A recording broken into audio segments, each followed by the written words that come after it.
A gente começou a trabalhar no Ocupar, Resistir e Produzir logo quando eu cheguei de fora do Brasil. Eu tinha acabado de morar nos Estados Unidos um tempo, aí vim para Vitória, né, cheio de expectativa de trabalhar com imagem. E aí o Clóvis me chamou para trabalhar nesse filme. Para mim foi um choque muito grande, né? Eu tinha acabado de passar um tempo nos Estados Unidos, né?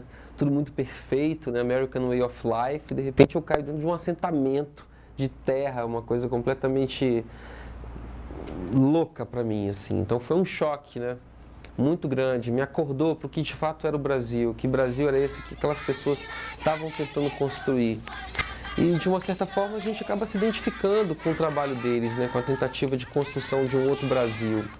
E não houve uma preparação muito grande da minha parte. O Clóvis e o Rogério já tinham uma ideia do que ia ser filmado e eu entrei mais realmente como câmera e entrevistas, mas mais como câmera. E a minha participação foi crescendo e na época da edição é que eu realmente comecei a me envolver mais e mais até assumir a co-direção do filme, né? Para mim é um retrato de uma época que cada dia se torna mais presente. A gente vê o movimento sem terra cada dia mais e mais forte. E eu acho que o vídeo ele ainda tem um traço ainda de algo que na mídia a gente não encontra, né? Que é realmente assim, a identidade daquele povo, o que eles querem passar. Quando a gente assiste um telejornal, toda a imagem que é passada do movimento sem terra é que eles são baderneiros, que eles invadem terra, né? Então essa era uma discussão muito verdadeira durante o processo da filmagem. O que era invadir e o que era ocupar? E é por isso que a gente decidiu de colocar o título do filme Ocupar, Resistir e Produzir, que é o lema do Movimento Sem Terra. Então, o filme eu acho que está cada dia mais atual e cada dia guardando mais ideias, mais mensagens de um processo que ainda é tão pouco conhecido pelo brasileiro. Foi um primeiro trabalho onde a proposta foi realmente comunitária.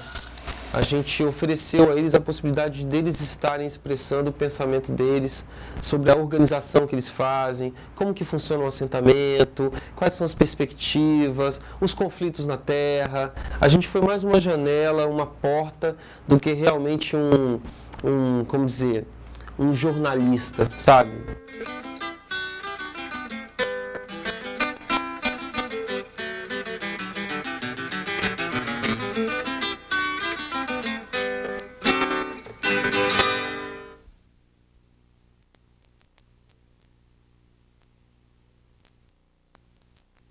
Quando a Luísa me convidou para o trabalho, ela já tinha concepção do que ela queria criar, né? Ela queria fazer um filme a partir de um conto que ela tinha escrito.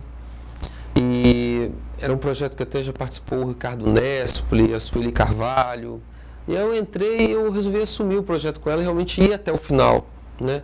A gente então começou a trocar uma ideia e eu percebi que na cabeça dela o filme estava muito pronto. E então eu me dediquei mais a construir imageticamente o filme. O meu trabalho foi mais de filmar e de tentar então colaborar para a gente fazer um trabalho poético, que tivesse uma imagem agradável. Foi assim, parceria mesmo. A gente decidiu filmar em Super 8 porque já tínhamos feito algumas filmagens em Super VHS e o resultado tinha ficado muito aquém do que a gente pretendia. Então a gente bateu o pé e falou, não, vamos lá, vamos fazer Super 8 mesmo, que era a nossa única possibilidade de trabalhar com cinema, com película. E aí pegamos alguns colares de Piúma, né? Colar de concha, uma amiga minha argentina falou que venderia super bem. Enchemos a mochila de colar e fomos para a Argentina vendê-los. E aí a gente comprou os negativos e a câmera e voltamos para o Brasil para filmar, para retomar essa produção. Eu acho que o Sacramento veio num momento justamente que havia um buraco aí nessa produção de cinema.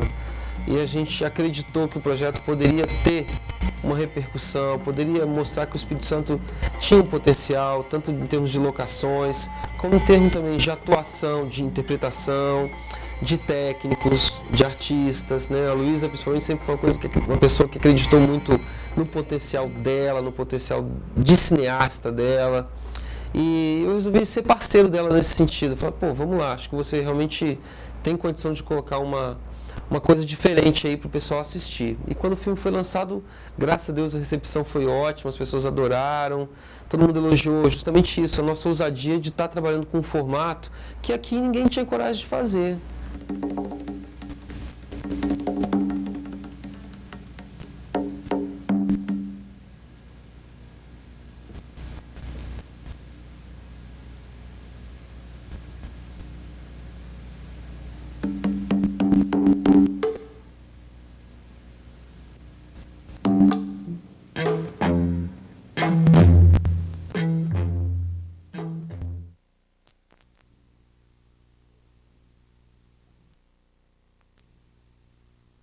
O Éden Dionisíaco, junto com o Lobinho, né, escreveu esse roteiro do vídeo Comida, Sexo e Morte. E a filmagem foi feita em apenas 2 horas. Foi uma coisa muito rápida, que já tinha tudo muito pensado, era uma locação única, uma casa abandonada no centro da cidade. E acho que a ideia era fazer algo que tivesse que comunicasse pela imagem, né? E ao mesmo tempo fosse meio nonsense, não tinha muito uma preocupação linear, nem de narrativa e nem de sentido, entende? O Lobo sempre gostou de trabalhar nessa linha meio nonsense, e ele foi realmente a pessoa que teve o argumento, a ideia de fazer o vídeo. E ele trabalhou isso junto com a Rosaninha, Rita Elvira, outras pessoas, e criou aquilo, né? Ele tinha uma música que ele tinha escutado, e essa música passou com uma rotação muito lenta, e se transformou nessa música arrastada que você ouve no filme. Então acho que a contestação está na própria atitude das pessoas que estão envolvidas no vídeo, entende? Das pessoas que estão ali e que tinham essa atitude perante a vida mesmo, de confronto, de não se deixarem levar pelas regras sociais. Eram todas pessoas que iam numa outra linha, sabe? Alternativa mesmo. E acho que o filme passa isso, né? Ele começa e termina com toda uma atmosfera assim, como eu falei, nonsense, onde você não entende muito bem o que está acontecendo, mas você sabe que tem alguma coisa de surreal, ao mesmo tempo que tem um lado muito triste aí, que é a morte, que fazia parte desse momento da vida de algumas pessoas que estavam ali interpretando, às vezes, até personagens reais da vida delas, entende?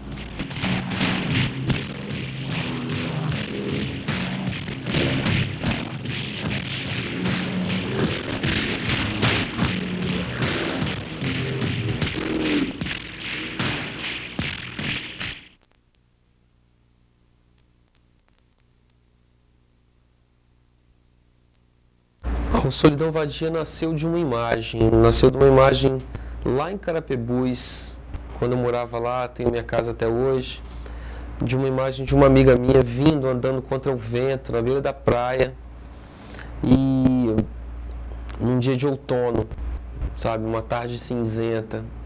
E aquela imagem marcou muito meu imaginário, né? Eu falei, pô, isso simboliza de alguma forma esse lugar, a minha relação com esse lugar. O Solidão Vadia, ele também tem alguns recursos que vêm do folclore capixaba. Quando eu pego, por exemplo, as máscaras de Congo, do Carnaval de Roda d'Água, e coloco como um símbolo aí do medo da personagem, né? Do imaginário dela, do medo que ela sentia de estar num lugar também para ela inóspito.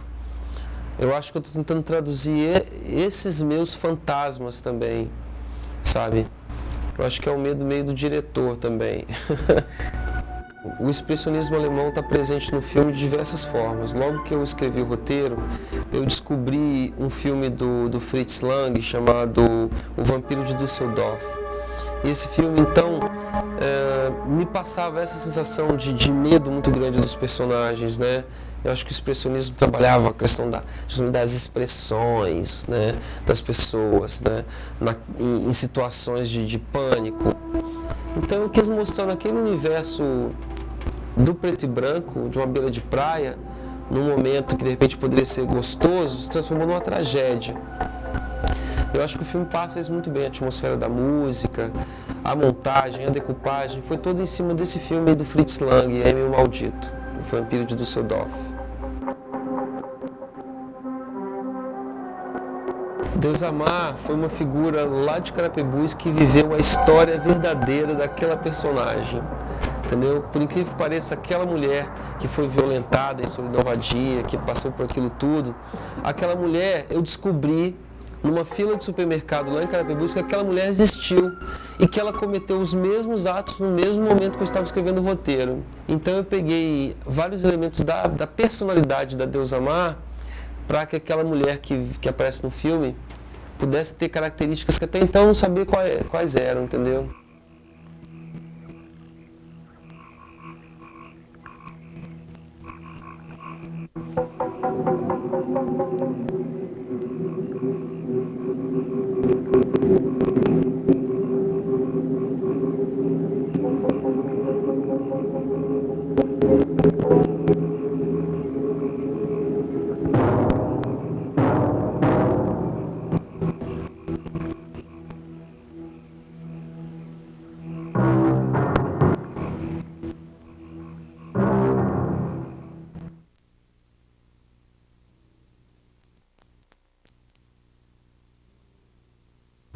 filme Cruzando o Deserto Verde surgiu de um convite de uma ONG, Fase, né, que produziu o filme, me convidaram para poder dirigir esse documentário. Eles tinham conhecimento de que eu já tinha um projeto de fazer um longa-metragem sobre o tema, e aí me convidaram para dirigir um documentário que falasse do drama das pessoas impactadas pela economia, pelos plantios de eucalipto no norte do Espírito Santo e sul da Bahia.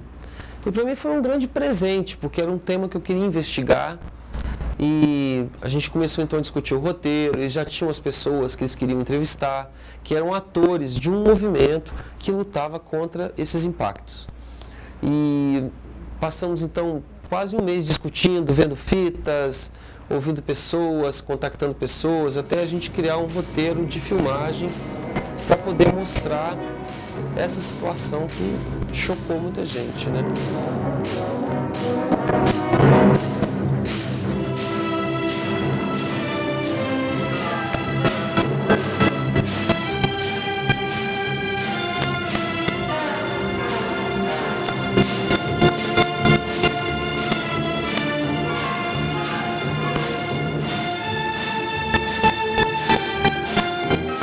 Nós editamos o filme em 4 episódios e fomos nas cidades onde a gente tinha filmado, exibir o filme em praça pública e discutir com a população os aspectos do filme.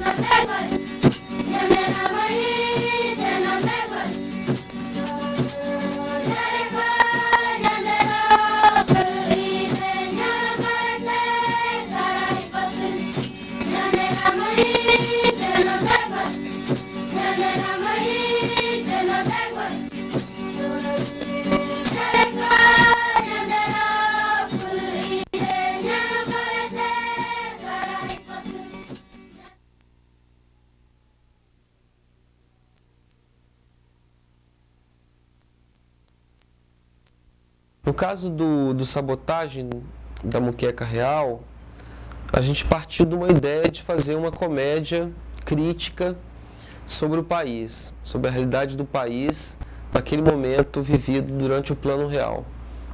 E a Elaine Rovena trouxe a ideia de fazer uma coisa em cima da Jovem Guarda, e foi daí que eu tirei a ideia de fazer o filme sobre o Plano Real. Eu achava que o Plano Real, o Brasil que estava vivendo o Plano Real, era o mesmo Brasil que estava vivendo o pós-golpe 64 da época da Jovem Guarda.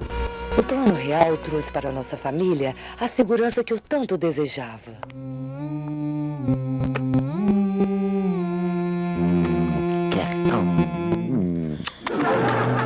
Eu comecei a pensar como criar um tipo de filme que possa brincar com isso, que ao mesmo tempo confunda o espectador, né, que seja divertido e que também seja crítico. Então, eu achei que a comédia musical podia ser um gênero interessante para falar de um país que adora rir, que adora brincar sobre si próprio. Vai e não volte nunca mais, e não volte, vai e não volte nunca mais. Vai e não volte! Mas é lógico que o filme até um certo momento ele é comédia, depois ele interrompe esse discurso e passa a falar sério, né? Então eu comecei a pesquisar com que escola o filme tinha algum tipo de diálogo, algum tipo de influência. E por incrível que pareça, eu acabo sempre caindo no cinema alemão, sabe? Eu tenho uma coisa, eu já morei na Alemanha um tempo, não sei, talvez isso tenha de alguma forma ficado meio introjetado na minha mente, mas eu estou sempre me relacionando com o cinema alemão, com a literatura alemã, né? Então, no caso do Bertolt Brecht, ele sempre foi um artista revolucionário, né? E ele propunha para o espectador um descortinamento da farsa teatral. O filme foi todo feito em 35mm e a parte da interferência que o garoto faz na televisão, a sabotagem em si, foi feita em Super 8, né? Por que eu pensei nisso? Porque eu queria um tipo de formato que fosse utópico. A história ela é utópica. É um garoto que se revolta numa situação de televisão e vai para cima de um morro para fazer uma transmissão pirata para sabotar um programa que está no ar ao vivo. E é lógico que no filme você vê, está dentro de uma Kombi, em cima do morro, ninguém consegue fazer uma transmissão pirata sem nada, sem eletricidade, sem nada. É utópico. Porque o filme é uma farsa, é uma brincadeira também. É uma brincadeira juvenil. Ele está falando sobre um sonho, um deleite, um desejo daquele personagem de fazer aquilo. Mas mesmo aquela história dele, aquela história é utópica, ela não existe. E o Super 8 é isso, o Super 8 é aquele formato que você sabe que é tão fora do real, né? Você fazer uma coisa em Super 8 com uma câmerazinha, que eu achei que funcionou bem, dava um contraste de imagem muito forte.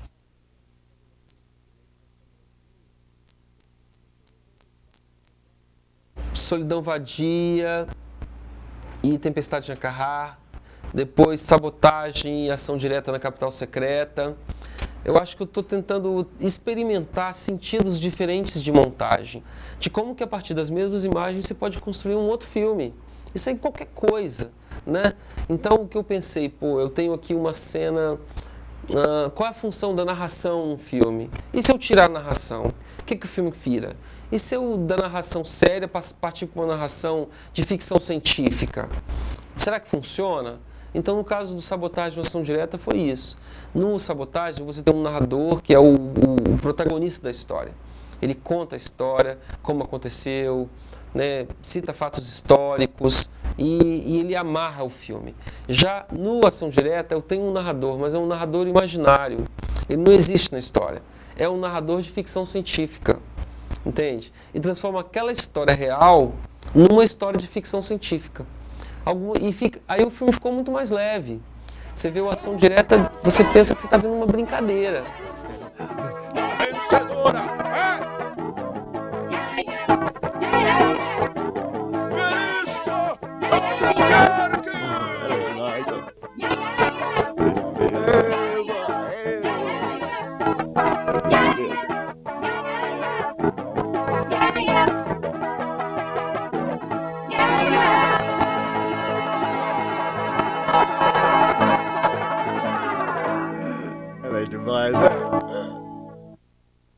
Eu comecei a fazer cinema em 1986. Trabalhei em longas-metragens, trabalhei no Central do Brasil, trabalhei no Moças de Fino Trato, como assistente de produção e assistente de câmera. Trabalhei no Fica Comigo, da Tezuki Yamazaki, fazendo assistente de som. Boom Man. Fui assistente de direção do filme da Margareth Takechi, O Fantasma da Mulher Algodão. Assistente de câmera do filme da Luísa Lubiana, A Lenda de Proyd. Fui continuista do filme Eu Sou Buck Jones, da Gleice Coutinho. Assistente de direção do filme A Morte da Mulata, a longa-metragem do Marcel Cordeiro.